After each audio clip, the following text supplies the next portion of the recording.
Hi, Andrea from SEN Parent Support Group here.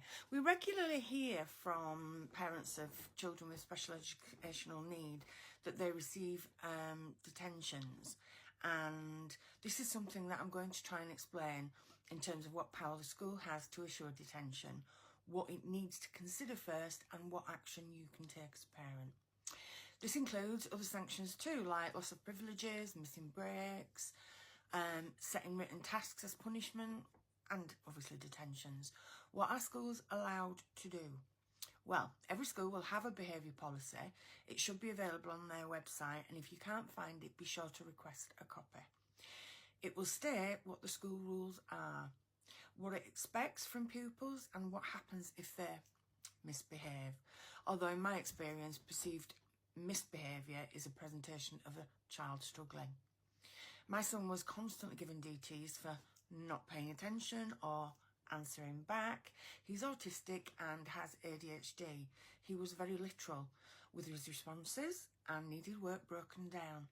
It even stated in his EHCP, but the problem was that every teacher didn't understand this, or even read his EHCP, to be honest, but you can enforce that. Each teacher is accountable to the EHCP or differentiating education for children with SEN or may have SEN according to the Children and Families Act and Equality Act 2010.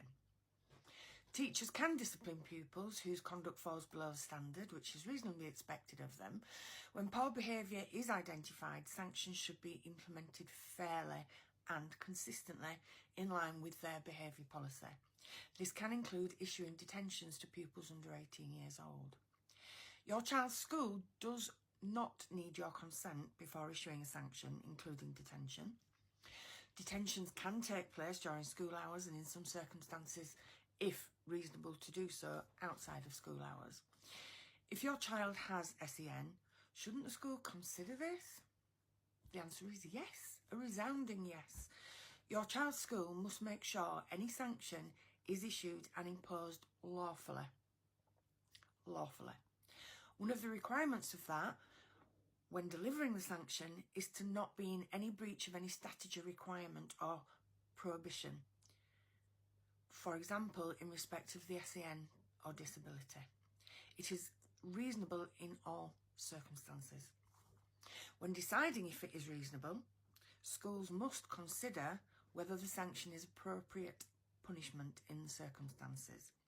It must also consider any relevant special circumstances which are known or which they ought reasonably to be aware, including the pupil's age, their SEN and any disability. Indeed, all schools, including independent ones, must comply with the Equality Act 2010 and make sure they do not discriminate against disabled pupils.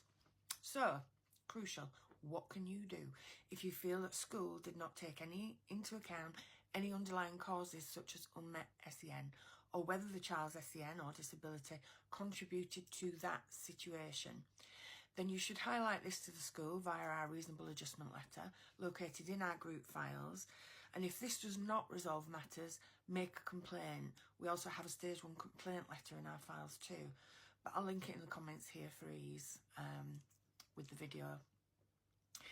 If your child is receiving lots of detentions, this may be a clear sign that they are not receiving enough support from school or college, and it should be doing more to identify and meet their SEN. You might want to consider asking for an EHC needs assessment, as this will make sure all their SEN are fully understood and may lead to an EHC plan if necessary. If your child already has an EHC plan, lots of school sanctions may indicate that they are not receiving the right level or type of provision. You can try to change the provisions set out in section F of their EHCP plan, if they have one, by appealing to the SEN tribunal if it has recently been issued, or you'd have to instigate an annual review and then when they're finalised, go down that route. You could also ask for an early review if you didn't know, and I can also link that letter as well. Remember, the law overrides local policy of any kind. These letters normally do the trick. they did for my child, and things that came out of it were the TA tried to help him regulate in class. If a trigger was not identified, then the DT did not happen and behaviour points were removed from his class charts. If removed from class to regulate his emotions, he would receive the same lesson on a one-to-one in the library when regulated. I hope this helps, and I'm happy to answer questions in the comments section of this post if you want to place them there. But key things to remember, they have to adjust their policy based on the Equality Act 2010. Thank you. Hope it helps.